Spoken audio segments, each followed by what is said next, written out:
All right, welcome back to Golf Subpar with Colt, Knost, and Drew Stoltz. Before we get going, I want to tell you about the Odyssey AI1 putter. This thing is incredible, designed to help you putt smarter. The revolutionary AI1 urethane insert delivers more consistent ball speeds across the face, even on off-center hits. You want to get one, go to CallawayGolf.com and shop the Odyssey AI1 putter. Slays it's US Open Week. You got to make putts. Go get you an AI1.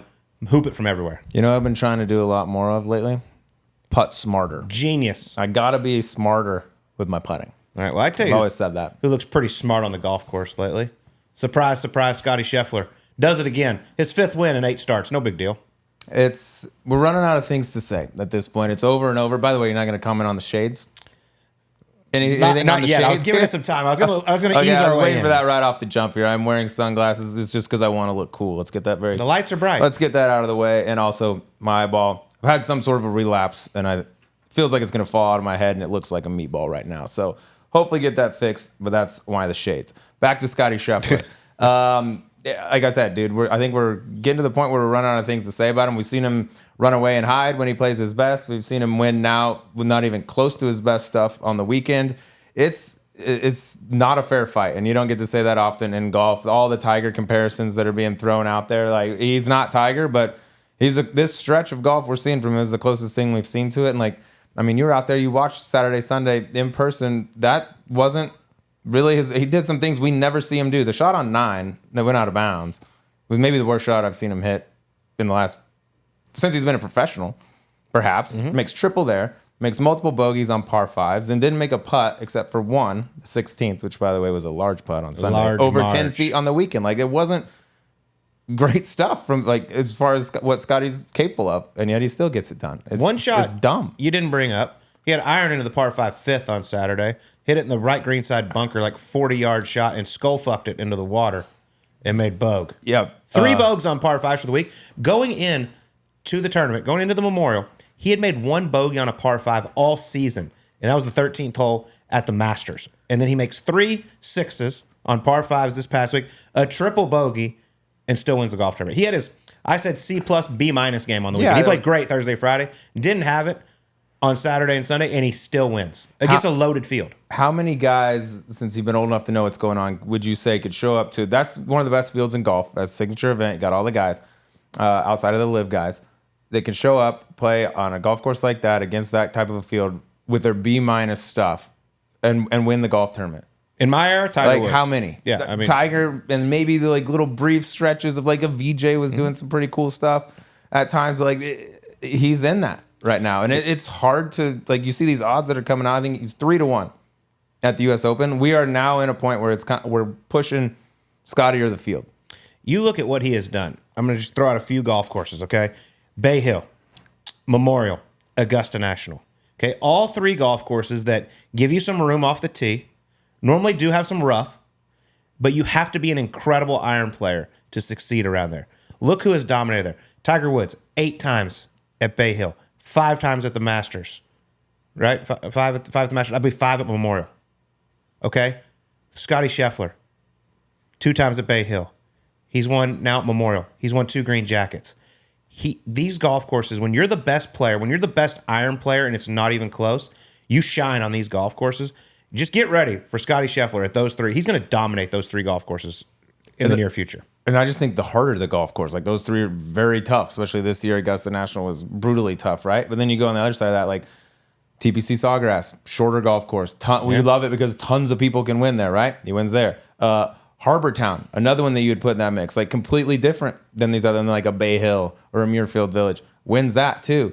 It's like, all right, find me. The only thing I think doesn't suit Scotty Scheffler would be like the Amex, where like, here's some resort golf. It's wide open. The rough is more or less a tee. The greens are pretty flat, and it's going to turn into who can make the most putts. Like that's the only place where I think people have a chance at beating Scotty Scheffler if he plays even close to the way he's capable of playing. And he sucked there. He finished 12th, I think. Terrible. Mine has not even shown up. You know what I mean? But I think it's hard to say more than we've said about him right now, but we're in like a weird stretch right now where he is just so far and away better than everyone else that Tiger's the only guy you can comp him to. So, and it's not fair because he has not done what Tiger Woods has done, but he's having a Tiger Woods season this year. And if you look, his last 36 events, he has 29 top 10s. We asked some of our guys over at SiriusXM to look into this, like what what was Tiger's best kind of run? 41 events between 99 and 2000. He had 33 top 10s. If in the next 5 events, Scottie Scheffler top 10s in all of them, he will have a better stretch than Tiger. It's just And he hadn't finished outside in a while. I believe this season he's averaging over $2.6 million every time he tees it up. Yeah, and he's 3-1 to win the U.S. Open. He's minus 275 to top 10. Yeah, I mean that's a thing that people put on their resume. You get a yellow box on Wikipedia if you top 10 it at one. He's minus 275 to do that. That's dumb. And by the way, like, would you bet against it? No chance. No, I would hate that bet. That would be awful. But someone tweeted on Sunday after he won, he's like, imagine at the end of your career, you won the Players, the Masters, Bay Hill, Hilton Head, and the Memorial. That would be an unbelievable career. Scotty's done it in the last 3 months. The last 3. The middle of having a kid, by the way. And going to jail. And I'm gonna get to it right now. I don't want to put the carriage before the horse here, but let's just say, just for the sake of having some fun, he wins Pinehurst. Pretty good odds, I would say. And he goes on and wins the Open Championship. It's going to come back like, what if that 1 in a billion situation where he gets arrested on the way to the golf course doesn't happen at Louisville? Like, this could have been like one of the all-time years. Granted, tons left. Like, winning majors is not a foregone conclusion. I mean, 4 signature events and a major championship before the U.S. Open. Yeah. I mean, have a season. He could stop. I'm in the group text with a bunch of the fellas. They're like, he could just shut it down for the rest of the year and tee off at Eastlake with a 2-stroke lead. Wouldn't even have to play anymore. We're only 2 majors through. It's nuts. But congratulations to Scotty, Ted Scott, Randy Smith, the whole team, Phil Kenyon. Y'all did an amazing job once again. It is just a pleasure to watch him go out there and play golf. He's on another level right now. Got a few more things to get to from this past week. One, if you saw it, we did a little video with CBS where I went on the range, was talking to some players, had a little fun with it. Adam Hadwin took a little shot at me about some rash, which I didn't really appreciate. How did he know about that? Our man Xander Schauffele. How is that coming, by the way? It's great. Cleared Everything's up? good. Yeah, just cream for that. Xander Schauffele, I asked him if he did any fun things during his couple weeks off after winning his major. He goes, yeah, I went on some shitty podcast. Xander, shout out. That was funny. I like that one. I like kind of cut through the screen, but I also appreciate it. It was good. Yeah. Those videos were fun. Me and Keegan Bradley were going back and forth about the Celtics and Mavs. Not looking good for my Mavericks right now. Stuffed the shirt back on that one. Yeah. He did say he would give you 15. Yeah, you would have covered that. Double the line. Perfect. By the way, they didn't cover the 7.5. They did not. 7 was just a brutal ending. We'll stay away from that. Tell him what happened. There was a big moment for you at the golf course this week that has nothing to do with golf. Tell him. This is all time right here. Tee you up for this. So I've been doing this for 3.5, 4 years now. I've heard a lot of people out there chirping, yelling at players, yelling stupid things, yelling things that are rather funny. I've heard a lot of things. This past week at the Memorial, it was a first for me. Here we are walking up the 10th fairway on Sunday, the final round of the Memorial. I'm covering Colin Morikawa. Dottie Pepper has Scottie Scheffler. The 10th tee's way back there, so they're walking up the hill. We're up there getting our yardages. Rich Beam's in the fairway for Sky Sports. My man Parker and Wayne, everybody's doing their job, and it's not real loud, and all of a sudden this guy just screams out, "Hey, Colt!" And I look over. I mean, everybody's kind of paying attention because it's loud. He goes, "You're my wife's hall pass." And you said, "Thank you, sir. Here's your 100." Yeah, I go, first off, that's a first, and probably the last time that'll ever happen. Rich Beam was on the floor laughing. Said we were making T-shirts that say this. This is an incredible moment. I walk over, say hi to the guy, introduce myself, take a picture with him. He goes, "By the way, this is my wife. She was there. She was redder than a lobster. It was hilarious. Took a picture with her." But it was a very funny moment, and I'll never forget that. How was the chemistry with the wife? Was it there? Could you feel it? She started sweating, and it wasn't hot out. Tendency to happen. But that's why you got home so late last night? Yeah. That's why I was wondering. Good for you. That's why I've always viewed you as a hall pass type of guy. Room 222 at the AC Marriott. Ryan Reynolds. Who else were some of these other ones? And Colt. Yeah, it was smart girl. Smart girl. That's nice. That's a nice little. Gotta make a guy feel. It's going on the resume. Yeah, without question. Without question. Shout out for you. By the way, shout out to Mr. Nicholas. Everyone at the Memorial. That is a properly ran golf tournament. The crowds are fantastic. I mean, there's so many people out there. It is great. The golf course, awesome. But shout out, they treat everyone right around there. That was awesome. I feel like in years past, sometimes they've made it overly hard to where I was like, this is pushing it a little bit. It's been easy at times when it was back to back, with the workday. before. I thought they had it perfect this time. You saw some good scores on Sunday, but there wasn't much margin for error. I thought it was beautiful. Mr. Nicholas's milkshakes brought everyone to the yard. Yeah, exactly. They're better than yours. 71-74 gets it done on the weekend for Scotty. Unbelievable. All right, who's gonna beat him? Like, if we're doing U.S. Open preview here, like, you got Scotty or the field. I'm assuming you're gonna take the field. Who does he got next up? Like, who are some people that legitimately could contend if Scotty shows up with some semblance of his good stuff? Well, Jack Nicklaus, Who could do it? Arguably the greatest player of all time. He sat in the booth with CBS, and on every single day. But I believe on Saturday, as we were getting down to the wire there, coming up 18, we started talking about it during commercial, and then he actually said it on air. He goes, "There's only maybe one or two guys that can compete with Scotty right now," and he mentioned Colin Morikawa, who he just loves his game, who finished second to him this past week. And he said the one he thinks has the best chance of challenging Scotty, Ludwig Åberg. Yeah, I wouldn't. That's a guy that I think for the next, if you scale it out 5-10 years, that's the guy that's going to be. I think they're going to have wars. But it's I think pretty crazy. I expect Ludwig to not do what Scotty's doing, but to challenge him. Like, he's that good. To hear him not say Rory, John Rahm, stuff like that was kind of surprising. He obviously thinks very highly of Ludwig's game. Xander Schauffele is playing great, but we all see it. Scotty is just a lot better than everyone else right now. And Scotty's bad is so much better than everyone else's. And I think Ludwig is kind of like that too. If you look at his brief run as a professional, like, there's not, and it takes a while to get your feet wet too. Even Scotty for a while wasn't winning. He's won quickly on both tours, and his bad is rare, and it's not that bad typically. He had a weird kind of the knees situation at the PGA was disappointing. I think that's been giving him some issues, but runner up at the Masters in his first start, like, his bad is not very, and from a tee to green contest, like, he's one of the few guys that can hold a candle to Scotty. He did say he played with Scotty the first 2 days, and I was talking to him and Joe Scavron before their round on Friday, and he's like, it's a video game. Like, he hits it so good. He hits every single shot pin high, 12 feet it seems like. The shot he hit on 12 on Sunday, that brutal par 3, just so good under that amount of pressure, and on Sunday to hit that beautiful high fade 7-iron in there 12 feet, like, it's not normal. There's very few people in the history of the game that in that moment can step up and hit that shot, and Scotty does it. Then on Friday, the wind was blowing 20, 25 miles an hour. It was tough. I believe Ludwig went around there in even par. Scotty shoots 4 under par 68. And I asked Joe, and that was with a bogey on a par 5. So how was it? He goes, it's a joke. He doesn't miss shots. Yeah, we're a broken record just over and over and over. But by the way, going into a place, Pinehurst, that it's a little different. It's not your typical U.S. Open setup. No rough, although there is some gnarly bushes and the bunkers and the sand and things like that. But it's going to play firm. The greens are the turtlebacks. They play smaller than they look, and if it's firm, they play even smaller. Should reward great iron play, I think, more than almost anything. And then also, I think you'll see a little more lean towards short game stuff. He's the best iron player, and he's maybe the best short game player. Like, dude, it's hard to find a scenario where he's not right there with 9 holes left. Like, weird things can happen, but the way you dominate the game is with great iron player. And nobody even sniffs the iron play of Scotty Scheffler. These tabletop greens, they run off all over the place. You have to be so precise, and it's going to be firm. It should set up really well. I honestly think he wins again. I really set do. up well? They all set up well, yes, but this one is like, even, I'm like, dude, this feels pretty good. I think it would be a bigger surprise to see him, finish outside the top. Like, I think he has a much better, he's 3-1, he's minus 275 to top 10. So it's pretty close. But Yeah. I would be way more surprised if he didn't finish outside the top 10 than if he won by 4 or 5. Yeah, without question. If he finished 19th, I'd be like, whoa. Like, it had to be, there would almost have to be some sort of like a blow up hole where he makes just a monster number, because I just don't see him making that many bogeys. He just doesn't hit that many bad shots to do it. He also just picked up his first win after April.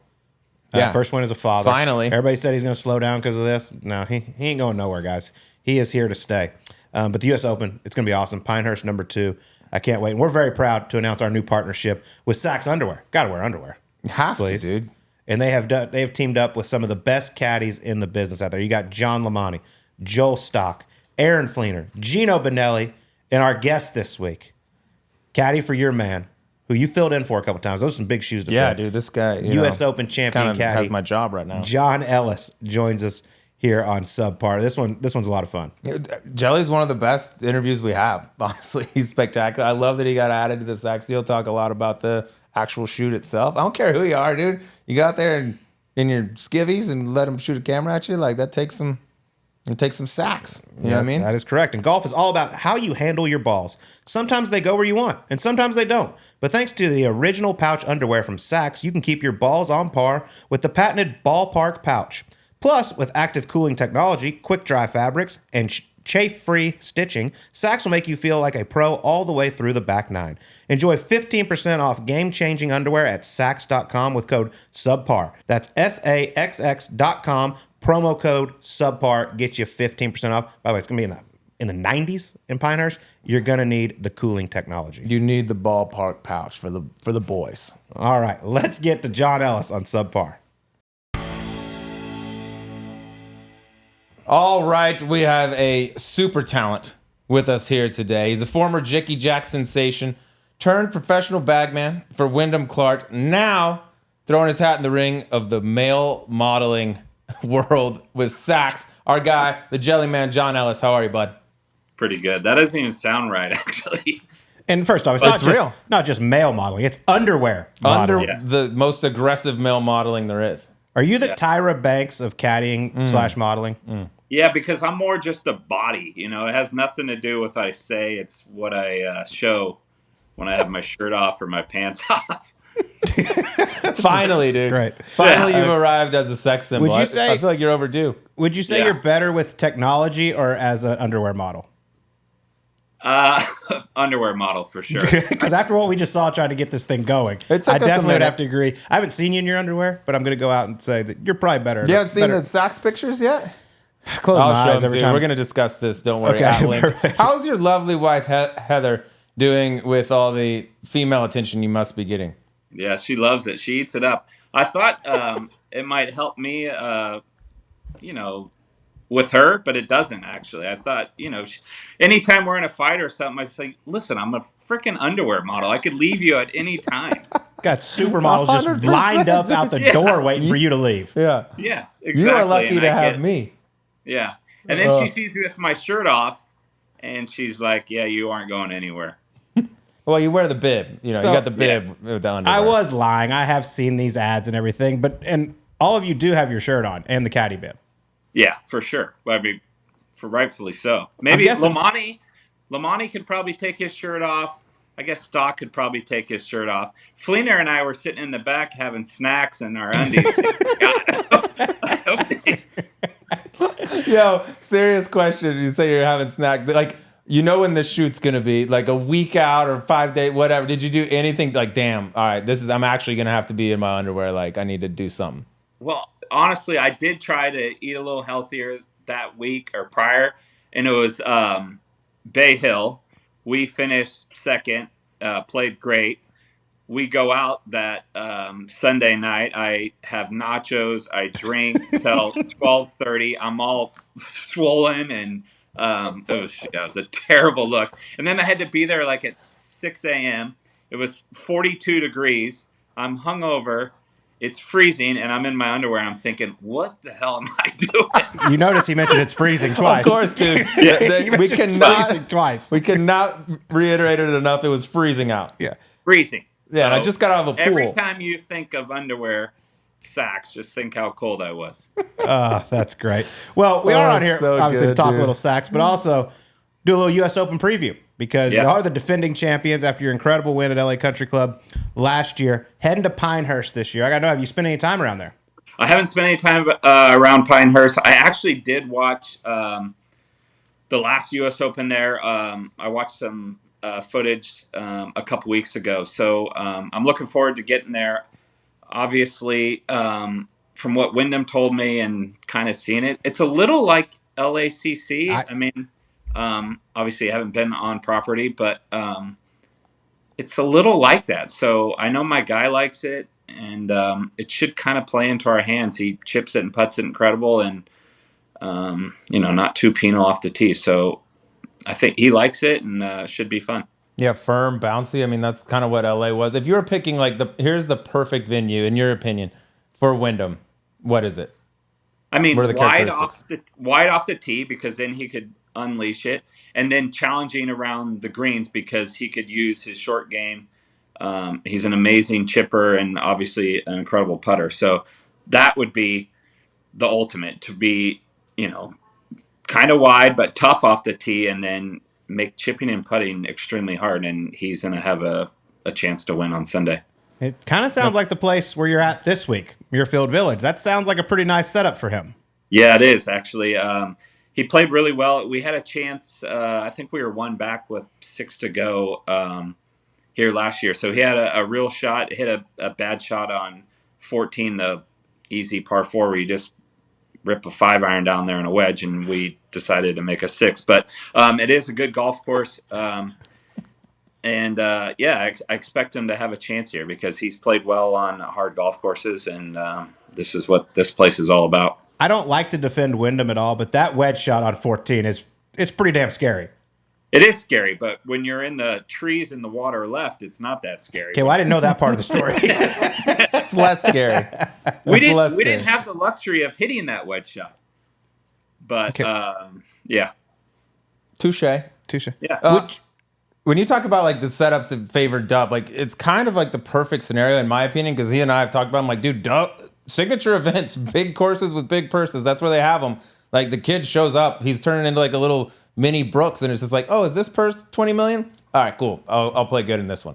Yeah, and especially as a caddy, that's a good way to go about these tournaments. He's gotten so good. Obviously, there was a time where I thought, certain golf courses he couldn't play, or he should play well here. I mean, he shouldn't play well at Hilton Head, and he had a chance to win. And Pebble's probably a good course. So the bottom line, he's gotten so good he could play anywhere, but there's still courses that assume fit him a little bit better. And when he's playing well, he's going to be hard to beat. And those signature golf courses tend to be a little tougher. And obviously he showed up and had chances to win.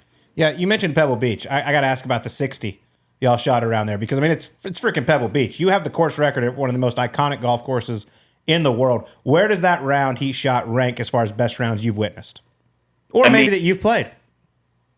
Yeah, I probably shot 60 in a jicky somewhere that wasn't at Lone Tree. That his round probably wasn't as good. Lone Tree's a beast, dude. Don't sleep on Lone Tree.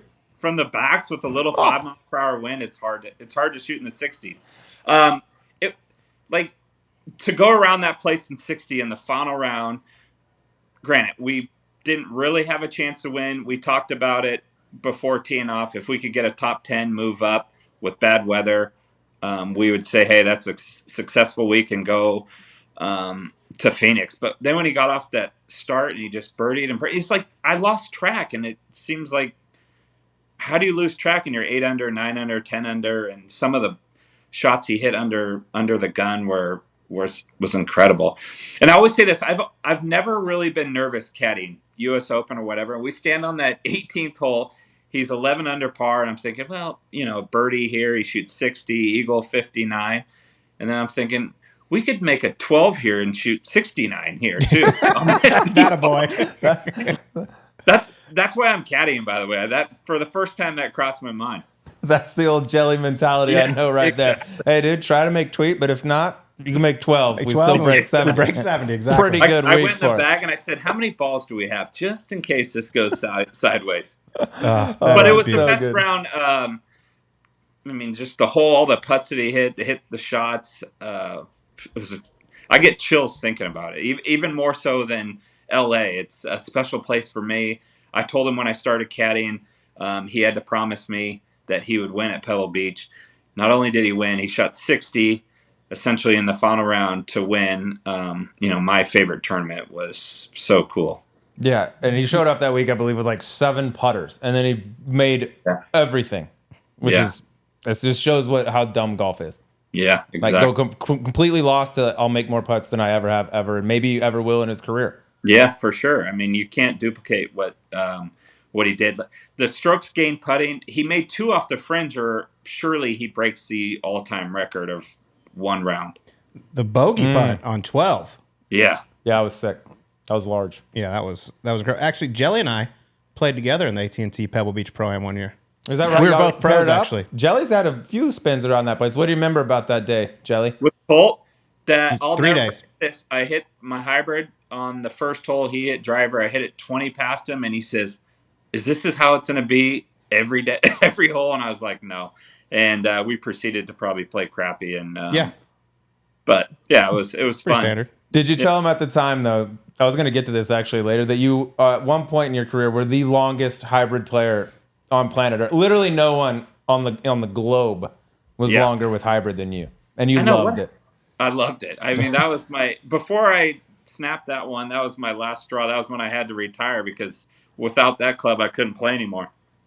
You love What was it? Was it an Adams? Oh, yeah. Yeah, it was an Adams 18-degree, some shaft that I tried to buy online and everywhere, and I couldn't get it, and then that's when my career was over. But I do remember this. I have to throw Colt under the bus. He was rough on his caddies. I remember he missed a couple of short putts on those Poana greens, and he's telling them, "There's no way it goes there." And these things are hopping all over the place, and he's just lighting his guy up. Well, that guy, that it? was my first week. He was a veteran guy. He's like, "I can help you around Pebble Beach." So I was like, "All right, I'll listen." I mean, what do I know? I'm a pretty good putter, and I listened to the guy and missed everything. Who was it? I can't remember his name. I remember he would always say it's a 4-fingered 9-iron or 4-fingered 8-iron. I'm like, what the hell does that even mean? 5 fingers, nitwit. I'm putting them all on there, bud. Yeah. Have you not seen me hit it? They all have to be 5 fingers. Yeah, I got to give it all I got. No shit. You want me to take something off? Take something off. I'm trying to get everything I get. Yeah. He didn't last, obviously. No, he didn't last. Yeah, But You can't remember his name, then I really can't. I can see him. He's like got long curly hair. I don't know. I felt that. Yeah. It was like 2008, man. didn't You know make it. what we've done since then? Yeah, there's been a lot of brain damage. All right, before we get back to our interview with John Ellis, I want to tell you guys about our trusted sponsor, ShipSticks, the only company, Colt, you and I trust with our clubs.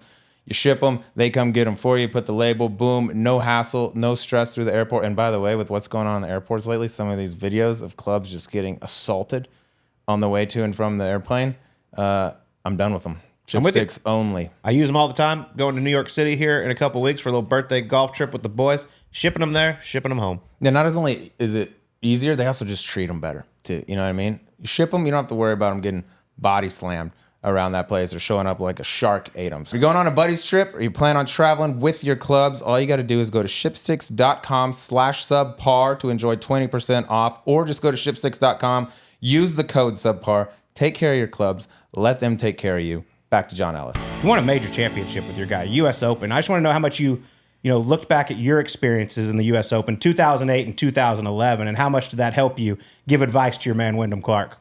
I mean, I would love to say it helped. Obviously, didn't have a chance to win or anything, but just being in the environment and more based like how you practice. I remember my first one at Torrey. I think I got there on Sunday and played 18 holes for 3 straight days until I was already worn out. And I remember last year when he went to LACC, I recommended him flying in early the week before and kind of get some of your work done so he could get there Monday night and just play 9 and 9 and be ready to play in the tournament. And, little things like that. I guess maybe I helped, but I can't do the things that he could do or any of those guys could do. I mean, you played in one of the most memorable ones, the 2008, when Tiger beat Rocco in the 18-hole play, actually 19-hole playoff. Lucky the next he day. didn't have to stare you down. Exactly. Yeah. I mean, I tell people I got to play in maybe the greatest U.S. Open. Yeah. And I went and watched Tiger hit his drive on Sunday, and he limped out there and hit one of the ugliest duck hooks I've ever seen, and he still goes on to win. And it's just, guy's incredible. Yeah, that might be the most memorable. It made 2000 Pebble pretty tough. Also. Yeah, but as far as like a battle, like that was like an incredible. ending. And making 3 double bogeys out the gate off one. I mean, just wild. Yeah, that was some. I mean, I hate to say this because Rocco's an incredible player, but if it was anybody other than Rocco, it probably gets more love than it does. Like if it's, Adam Scott or Phil and all that went down, it's a distant number one. The one thing that is crazy is you look at the 3 guys that like took him to the end or went to playoff or that went to playoffs with him in major championships. It's Chris DeMarco, Bob May, and Rocco Mediate. Yeah. It's just wild when you sit back and think of that.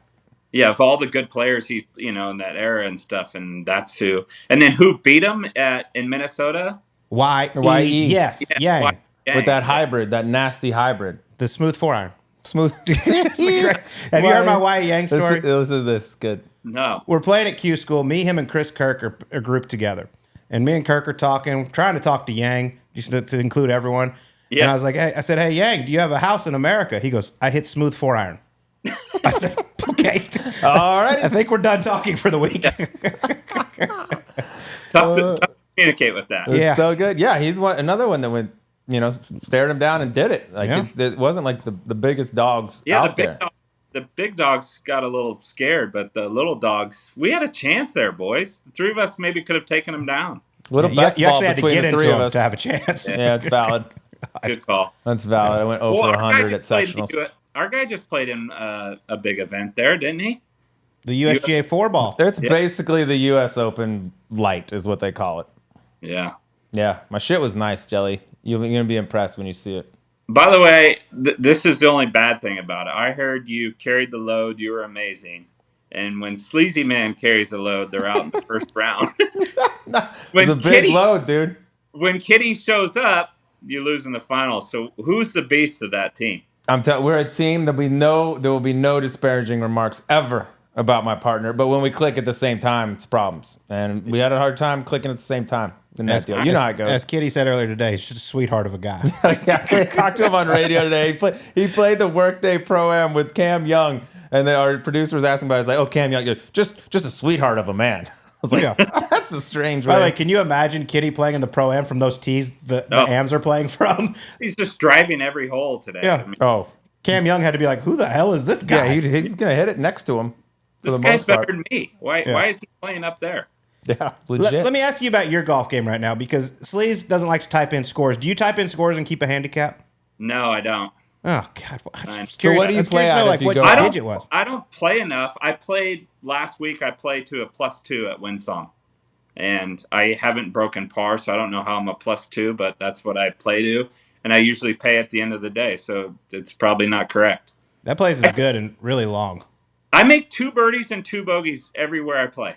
I can't make any birdies, and I seem to just get it around the green to make pars. That's sick, though. That's how I played my whole pro career. Yeah, pars are It was good. awesome. Yeah, pars are good. It was awesome. Absolutely nobody in that. Yeah. Doing that. It was really fun. Looking back on it, back to the U.S. Open just a little bit. You're coming up on the 1-year anniversary. Does it feel like it was last week it just ended, or does it feel like it's been a lifetime given all that's gone on since then? It just ended last week. Wyndham and I were putting on the putting green today, practicing, and I still see the LACC U.S. Open. A guy was wearing it, and I stopped him. I was like, "Here's the one sad thing. Obviously, I don't know if we're gonna win next week. I sure hope so. But anytime I see the LACC, I think about what we did at the U.S. Open, right? So I hate that the new one's coming, and we're not going to see the LACC shirts, U.S. Open shirts, right? That kind of bums me out. But hopefully we could make some noise next week and do it again. But that's one thing I missed. When you say you think about what we did, are you talking about the podcast you did early in the week with Well, us and Austin Kaiser? I mean, I was told it was one of the biggest hits of the year. So yeah, It was. Smash hit. Austin reminds me of that every week. Yeah, I bet he Smash does. hit. I bet he does. I joked with him today. I was like, "You might as well come on. We got a couple majors ever since we did that. Let's just get on together. Maybe we could peel off a few more." Well, I believe we It filmed worked. that on Tuesday of the U.S. Open. You went on to win. This week it's Wednesday of the Memorial. So it's either you're going to win this week or you're going to win next week at the U.S. Open. But this week, hey, 55-1 for Dub. Doesn't sound too bad. Yeah. Yeah. Well, who are your picks this week? I didn't. What are hear. we doing with 50? He was Dub as like a dark horse. I think it's like 40 or something, or north of that. We call it dark horse.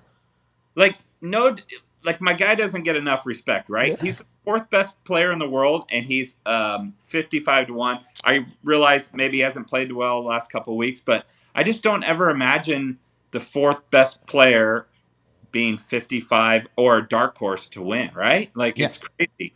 That's what I said. He's a top 5 player in the world, and you're putting him like 25th on the betting boards. Like, what are we doing? On a golf course, which you described what's really good for him, and that's what we got this week at Muirfield Village. Yeah. I did Golf Digest podcast today, and they were saying that. They're like, how Cheating can, on us. yeah, how can he be 55-1 when he's ranked? And I get it. His form hasn't been, but it's still, When we saw it, we were like, dude, 55 to 1. And granted, there's a bunch of good players like around that 50 mark, but they ain't number 4 in the world either. You know what I mean?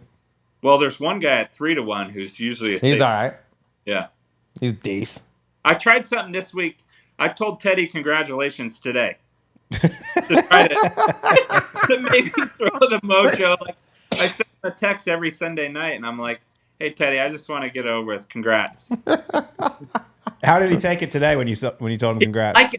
He actually didn't like it. I was like, well, maybe it'll work. Yeah, maybe you'll reverse jinx him there. Do you talk to like Teddy ever? Teddy especially, just with what's going on right now. Like, what's it like to caddy for a guy that I would think 95+% of the time hits it exactly where he's looking, exactly where you're trying to?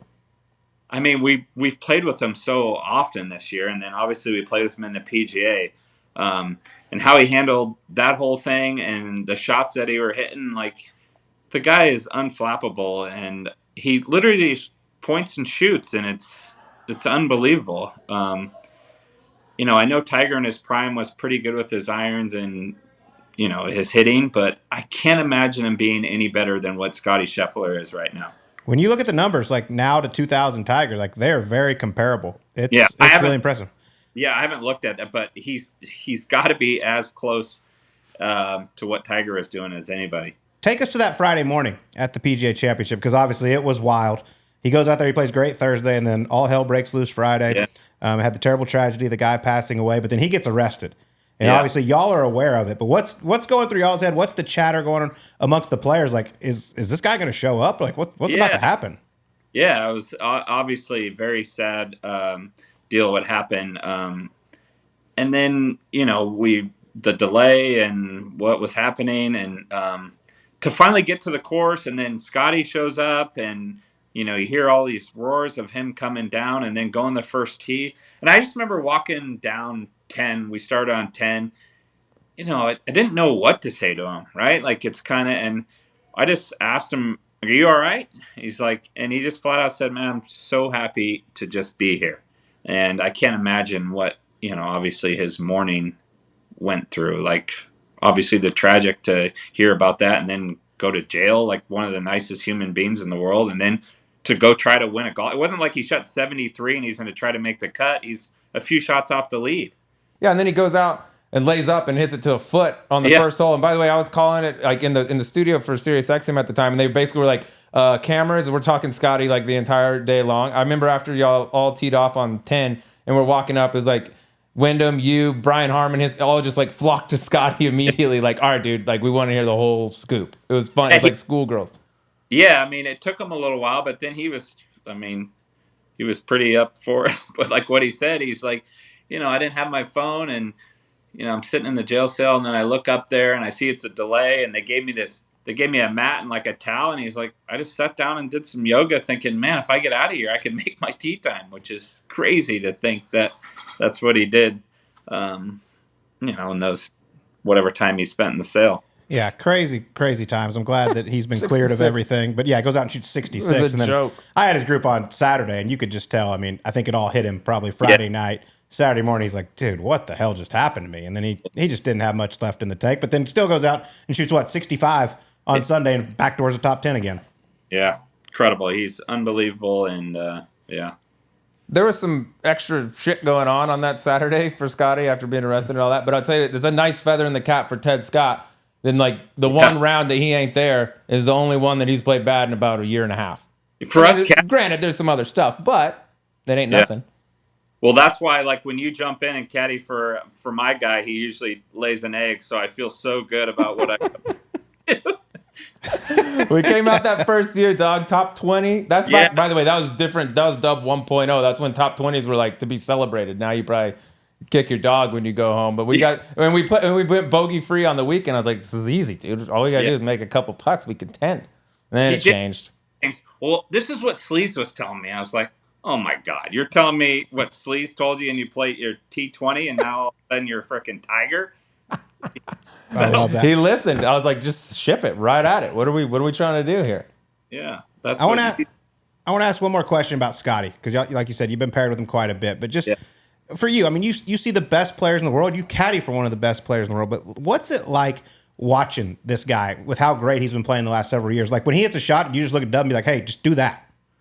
Yeah, I mean, we walked down the fairway and we were kind of joking, 6 feet, 8 feet, 12. What do you think? 4? Like, and every time I'm like 6 feet and it's like 3 feet.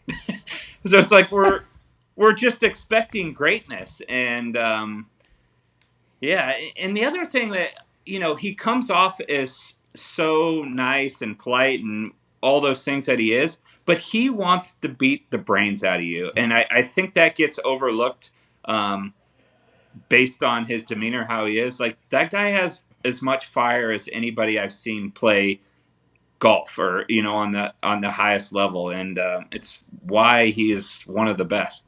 And being at the Ryder Cup with him, was it different for you, y'all's first Ryder Cup, to be around the guys? You're trying to beat them every week, but you kind of get to see what makes these guys tick, how they operate. And I assume you probably take little bits and pieces of what guys do. Like, we should maybe do some of that. 100%. Like how certain guys go about their prep. Obviously, the Ryder Cup's a little different because, they might go at 8 o'clock and we might tee off at 9:30, so you don't get to see it. But he was in our little pod, so we played practice rounds with him and Brooks and Max. And just to see how they go about prepping for a golf course. It's different from maybe what we do, but obviously it's working. And just to see what he does and how he goes about his business is pretty remarkable. Where does that Ryder Cup week rank with you? Because, I mean, that had to be so cool. I know it didn't go the way you wanted, but just being in that arena had to be so cool. The coolest thing that Monday morning, I think Brooks or one of those guys, we didn't play that morning session, and every guy who captains or co-captains said you have to go out for that first match. And I got out there at 7 a.m., got on that first tee, and I didn't even think I could walk on the tee, let alone hit that tee ball. Like, it was so electric in there. I've been to a Super Bowl and some cool sporting events, and that ranks up there with one of the best experiences of my life. And obviously it didn't go the way we wanted it to go, but the bond that those guys did share, I felt like it got, they got some tough rap in the media for not bonding and hanging out, and that was so far from the truth. Yeah, there's a lot of noise going around that thing, but y'all keep doing what you're doing. The next one in Bethpage could be a problem, honestly, but it's going to be loud. It's going to be raucous. Being that that's the first time, there's no way to mimic that environment. No matter if you play the final round of a major, win it. What did you do different? Did you notice anything different in Dub and just like trying to get him to calm down and like, dude, it's still golf, but yet it's kind of different? I tried everything. He handled like the opening tee shot and stuff like that better than I thought he would. Obviously, late in some of those matches, he didn't hit the best shots. I tried to calm him down. I mean, I tried to be funny. I tried to have him be cocky. It's overwhelming that, when the crowd's going against you, at the time, every point was crucial for us. So you can't mimic that. You really can't. I can't wait for him to get another shot at it because he's going to be the star of the next one because he eats that stuff up. And he was bummed that, he didn't play as well down the stretch as he like to. Well, since we are talking about the Ryder Cup, I got to ask about, obviously, 18, the whole Joe LaCava situation when Patrick Cantlay made the putt. Obviously, they were heckling him a lot. But what was your first kind of thought when everybody started barking at each other there on the 18th green? I mean, it was like in the moment, I was like, what is going on? Like, you're in this, we're getting drummed, but we make a putt. Maybe we over-celebrated. Maybe Joey got a little too close to the line. I thought maybe the Europe overreacted a little bit. Surely Joey got too close to the line, but the barking and stuff, and then afterwards, and the yelling and coming to the locker room and stuff was a little much. Because if the roles were reversed, it would have been worse the other way, right? If in New York, if they do one thing or one thing, they're going to get abused. Oh. Yeah, it could get bad. I think both of those things are true. I think Joey probably got caught up a little bit, got a little bit too close, and then also like, dude, like we're restraining guys in the parking lot over this thing. Like it feels like it wasn't that much, Yeah. 21-2, by the way. You need one more point. It was, yeah. That was the first, like, roar we had for the U.S. since we stepped on property, basically. Yeah. But the hat thing, the Cantley and the hat, walking down 16 and seeing everybody in the stands was pretty amazing. I know you, and you were probably like over there just giggling, like, this is incredible. This is happening right now. Am I supposed to do it too? Can I do it? Oh, that's awesome. Of course you can. Dude, it's been just an unbelievable year for you guys. So congratulations to y'all. Yeah. It's been so much fun to watch, so much fun being out there with you and experiencing it.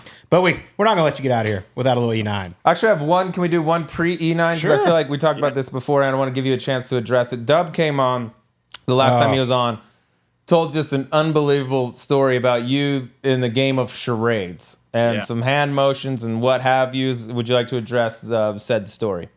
No, I don't want to address No, actually, I wouldn't. What was the word you're trying to get? Next time Max is on, because Max loves to tell the story. Every time I see him, he'll make a gesture at it. So I'm going to save that for next time. If Max wins the U.S. Opener, it could be one of the E9 questions because he'll love it. So I'm saving it for everybody else. We will remember that. I like Mark, that. make sure you write that down for when Max comes on next. Yeah. That was great, but I believe the word he was trying to describe was whorebag. Whorebag. That's what it was. Whorebag. By the way, I thought you had a hell of an effort. If Dub was accurate in his representation. Did an incredible job. The fact that it took more than 2 seconds to figure it out is kind of scary. Dude, we would have got that in 3 seconds. Yeah. Just a quick, whorebag. Done. Next. Easy. Easy. All right, let's get to the E9. Do it up. All right, which first question do you want to ask him? We've asked. You're a happily married man with kids at Heather's home. won't mind. Heather doesn't mind this at all. Give us your celebrity crush. Celebrity crush. Today? Let's see. Like today, like physically Wednesday? Yeah, they're probably in your DMs after these underwear ads. Well, so many showed up when they saw me in my SAXX underwear, but God, I don't even know right now. I actually don't have one. That sounds so bad, but I don't know. Okay, what about young John Ellis? Yeah, this is, there's got to be somebody that you find attractive. Kate Upton. Kate Upton. Okay, yeah. All right. I still do. You and Verlander? Still do. Same? Yeah, has Verlander been on yet? Nope. No, but we'll bring up that you want to bang his wife when we do. We'll go on together. We'll go on together. You see this guy in the underwear? Yeah. He's a problem. Yeah. He is a nemesis. All right, Jelly.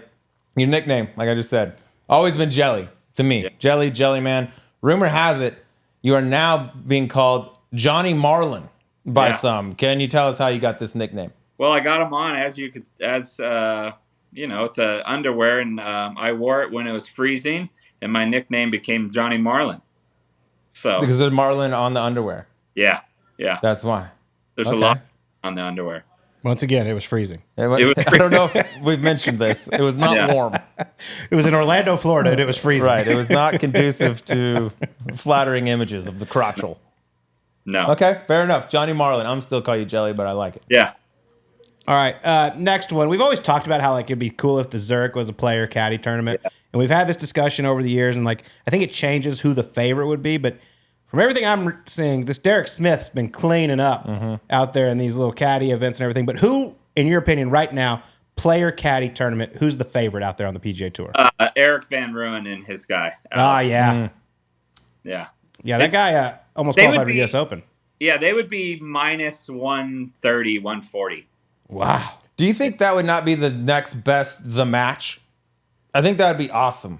Not because I'm a caddy or whatever. I think it would be great TV because we'd be hitting some crop dusters and some shit shots and our pros, and it would be so fun to watch as a golf fan. And, you get somebody like Teddy Scott who's on TV every day. Like, everybody knows him just as much as Scotty, right? So it'd be great to see how us guys handle the heat of playing in a match. So I say we do it. It'd be a great way to trot out the next match. Yeah. Maybe we do that. We should actually do. If you had the right four guys, the right four caddy, they all have good rap. Like y'all and Austin and Xander. Like that. That dynamic's perfect, right? And you got big names involved, and you can pick the other two. Joe Griner and Max. Griner and Max. But I mean, dude, it'd be. I think people would like that. Fourth would be amazing. Yeah, I agree. By the way, you might not want to invite Scotty and Ted because they'll probably win that too. Yeah, they would. I mean, any other sport, like we played Tiger's event, Scotty's over there grinding at pickleball and that other game, build against the and he's challenging everybody like it's the Super Bowl. He won a pickleball tournament that was on TV with pros involved. I mean, he had a partner, but he won. I think he body bad Dirk or Romo, one of the two. He smashed him. He's a pretty nice pickleball player for a guy that's he's good world number one at something else. All right. Here, I will say this: we were walking down that same Friday, and he thinks he could score against who's the Knicks point guard? Jalen Brunson. Yeah. So he thinks he could score when he wants against Jalen Brunson, there's no way. But Scotty, stop it. That's like when one of someone says Steph Curry could play on tour if you just gave him 6 months to get ready. You know, like nah. So, but Scotty swears he could do it. So, that kind of makes me like him even more, actually. That he truly believes that. Yeah, I like that. All right, your turn. That's probably true. Okay, back to the SAXX underwear ads. Which one of the caddies involved in this shoot do you think lobbied the hardest for Photoshop enhancement? I'm gonna say Fleener. Poor Fleener. Yeah. All right. Nice. Yeah. Was it during the shoot? Was it warm out or no? No. Oh. But by the way, we had a great buzz on at 6 a.m. and we had a great time, minus the temperature, which was freezing, which was cold. Yeah. All right. Next one. There's 5 of you that appear in this that are models. You got yourself, Joel Stock, who caddies for Wills Outdoors, John Lamani, who I don't believe caddies for Akshay Bhatia, does he? He caddies for Keith Mitchell. He Akshay. Oh, he's with Akshay now. Okay, cool. Yep. Aaron Fleener, JT posted, and Gino Bonelli with Joel Damon. So we're going to treat this like a college golf team, okay? You got 5 guys. You got your number 1 guy, your 2 guy, your 3 guy, your 4 guy, and the worst guy goes out first into the 5 guy. I need you to rank them. Not golf. We're going by modeling wise. Who's the best model? And the 5 guys the worst model. He's going out first. All right. So going out first would be me. My score is not counting. Number 4 is God. Well, they're all really good. So I'm like a distant number 5. But I'd say Joel is number 4. 3 is Lamani. Fleener's 2. And Gino, he's done 800 commercials. Like he's a pro at it. Wow, Fleener, the 2 guy. Yeah, John Lamani's like a professional model. American. Yeah, you're right. But Fleener gets on that mic and he gets going, and then he had a few cocktails. He's singing in between sets. It's like he's made for that. I love it. I didn't know what the order was going to be, but I would have been willing to bet. I was like, if Gino ain't won, then I don't know what I'm talking about. I feel like he would just be like a fish to water in that environment. Yeah, I'm a distant 5 and he's a distant number 1. All right. Respect that about you. You know where you stand. 5-man's important, by the way. Yeah. Take my word for it. Yeah, exactly. All right, you answered one of my questions, one of the E9s earlier in the show, so I'm going to give you a different one. Just give me the current gin standings between you and Dub, season-long gin standings, where we at right now. He's up like 170. He was up like 500. I've been crushing him lately, and he's not happy about it. So I'm going to have the lead. We're staying together next week in the U.S. Open. I will have the lead by end of next week. Nice. Okay, that leads perfect to my next one because it's also a gin question. You got to put all the money you've earned the last year or so with Dub on the line. Okay, Wyndham and Sleaze are playing head to head in gin. Who are you putting it on? Congrats, you're rich. You can retire. Tell Wyndham to fuck off. Wyndham. Wow. No chance. He has to, dude. That's his boss. He's making him a lot of money right now. But we were at where? Augusta. We sat there and played. I mean, dude, Wyndham's face was bloody at the end. I felt bad. I was like, dude, you're gonna shoot 1,000. I don't want to be You're my son. I don't want to do this to you. But he just kept taking them, just leaning into these fists. You did. Ugh. And by the way, you shot 1,000. So I feel personally responsible a little bit for Augusta. That's on me. So you're taking Wyndham though. That was the answer. Yeah, I'm taking Wyndham over a long time. Sleaze gets hot and he gets chirping, rock the all that. Walk the dog. Oh, God. Sober Wyndham and a sober Sleaze, he's got no chance. That's the right. You made the politically correct answer. That's the right answer for you. What about I? You were getting. What's that? You were getting. Yeah. I know you got me. You got me good in that. Which mattered, but it mattered less than just beating Dub's head in. And he kept having to switch seats. That was the most glorious. And then you'd come in and you clip me every time. But job was accomplished in that. All right, I got this one, a little inside scoop from the shoot. How many takes would you say it took you to finally correctly say the word testicular? Testicular. I couldn't even get it out. We had to change the word, but I've practiced it since then. I just aced it. But honestly, at one point I was like, yeah, we have to change the word. What else could we just say balls? Can we just say balls? I've heard it like, dude, literally 50 times. Like he could not get the word out. There were probably like 15 people filming, and then the guys right there, and everybody was literally on the ground, like laughing at me trying to say it. And it was quite funny. But I got it down now, by the way. Did you just not hear it? So I'm back. Say it again? No, actually I don't. I crushed it the first time. Well, it was cold out. It's a hard word to say when it's cold. It's hard to talk when it's cold. What'd you replace it with? Balls. I don't even. Nice. By the way, they have not used whatever I replaced it with in any of the shoots. So clearly it did not go well, whatever I said. That's a tricky word, dude. You feel like vulnerable, dude. You're exposed. Yeah, they didn't use any of it. Yeah. Yeah. It's a 5-man. All right. Last one. I want you to just picture this. We're at a really nice dinner. Okay. Fancy place. Love. And over at the table there, we got Wyndham Clark and Matt Kuchar having dinner together. The bill comes. Who reaches for it first? The waiter. Stalemate. It's a stalemate. Yeah. You want to get it? Or you mean? It's still there, by the way. So good. I love it. Well, Jelly, that's awesome. You're the man. Always fun catching up with you. Congrats on all the success. Go do it again, man. Win yourself another U.S. Open. I love it. I hope it comes true. I want to be doing this in a few months and talking about U.S. Open number 2 or another victory or just coming on to say testicular. Ah! Yes. He's got it. He's got it. All right, Jelly, we love you, dude. Back to back ain't cheating. Go get him, bud. See ya. Thanks, guys. You got it. That was John Ellis joining us on Golf Subpar. Once again, shout out to SAXX for their sponsorship. Doing some great work with those caddies as well. Can't wait to sit down with the rest of them. But John Ellis, absolute beauty. We filmed with him and Austin Kaiser at the U.S. Open out at Beverly Hills. They went on to win that week. So maybe this is a little omen that Wyndham could possibly go back to back. Yeah, we might just start charging caddies. Well, come on, Get you a big dub. Johnny Marlin, as the boys refer to him now after the shoot.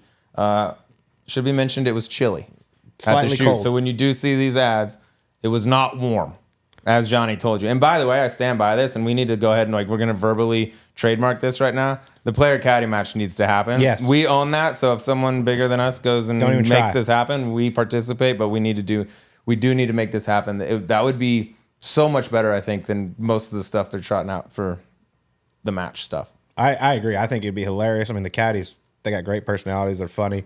And you got some guys that can really play. They could play. I mean, John Ellis played in 2 U.S. Opens. Yeah, but they're going to be so much more willing to give shit to their caddy or vice versa, caddy to the player, than they would for hey, here's another player from or some other celebrity that they don't really know that well. By the way, changing up the text to Ted Scott did not work from John Ellis. Tried to do something to jinx that's Scotty. Good. By the way, that didn't work at all. Good work there. I just sent him before the week. Congrats, bud. We were sitting there, we're talking about how he's like 50 or 55 to 1 over at Memorial. Wyndham Clark was, and he's just played so well in these signature events. Should be a good golf course for him. Goes out, misses the cut by a shot. I walked by John Ellis and I'm like, apparently the bookies know what they were talking about.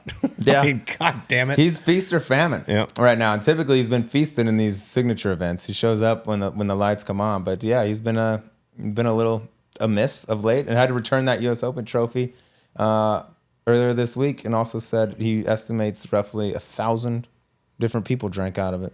It's a lot of during its a lot time. of germs. That's very disgusting. And how's that rash healing up? Exactly. Yeah. All right, let's get to our picks for the U.S. Open. Pinehurst number 2 gets going this week. It's going to be hot. Should be very firm. Tiger Woods is in the field. As we said, Scotty Scheffler, 3-1 favorite. You go down the board, Xander, Rory, around 11 to 1.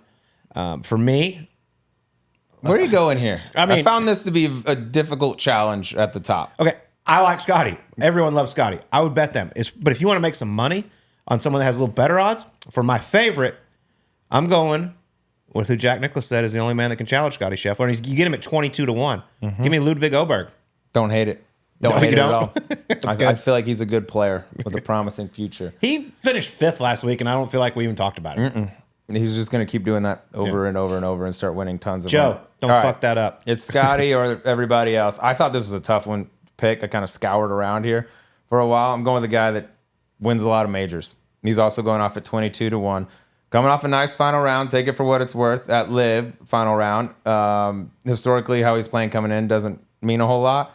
But go back to 2014, last time the U.S. Open was at Pinehurst. He finished T4. That was before anybody even knew who he was. I'll take Brooks Koepka, 22 to 1. Yeah, how are you going to argue? 5-time major Pretty good champion. at U.S. Opens. 65, final round at Live. Also, congrats to our man, the Princess, Carlos Ortiz. Yes. Picking up a dub. He figured out the wind. Proud of you, my man. And the Cleeks, they picked up a win, which Scott, according to the Live Golf Insider and some people on Twitter, Scotty and I are co-owners of That's right. of Good the for Cleeks. you. So, Good for your valuation. thank you Also, so good for much. Martin Keimer, who won the last time we had a U.S. Yeah. Open here. He was up there for a while. Could history repeat itself? A lot of people are talking. All right, so Brooks Koepka for you. As far as a dark horse, there's some guys that just have wild numbers next to him. Like Jordan Spieth, 75 to 1. I know he hasn't been playing great. I don't know if he's 100% healthy. He's a magician around the greens, which you need to be at Pinehurst. I like that. I'm a little scared of it, but I'm going to go a little better odds. Max Homa's 55 to 1. Patrick Cantlay is 55 to 1. Patrick's been playing terrible. I was this close. I don't know what's like, going on. It can't continue. He is too good. Give me Patrick Cantlay 55 to 1. Oh, that you went with it. Yeah. Yeah, nice. I was this close to that. I had it pulled, and then I went down a little bit further on the list. But yeah, you're getting some like Ryder Cup guys that are 50, 60, 65 to 1. It's nuts, but I'm going to go with the guy who's 80 to 1. But dude, he's playing so sneaky good. He's top 8 in 4 of his last 5, top 5 in 3 of those. Just quiet, solid golf. Sepp Straka. Oh, yeah. How Love about that, Sepp. dude? Like, just played nice at Jack. Struggled on Sunday, but was nice at Jack's place. Dude, Still he's been playing good every single place he's gone. Outside of the PGA was the only bad week he had. But dude, he's top 5 in like all over the place. And he's not that long, but this place will be so bouncy. I think that isn't that big of a deal. He's solid, man. I really like him. He still finished top 10 at Memorial. I think, other than the PGA, top 20s since Augusta. Yeah, he's been so good. His golf swing is so simple. It's hard to see how it ever gets out of whack. You know, his golf swing and kind of build a little bit reminds me of Jason Gore. I thought you were going to say Just me. turn.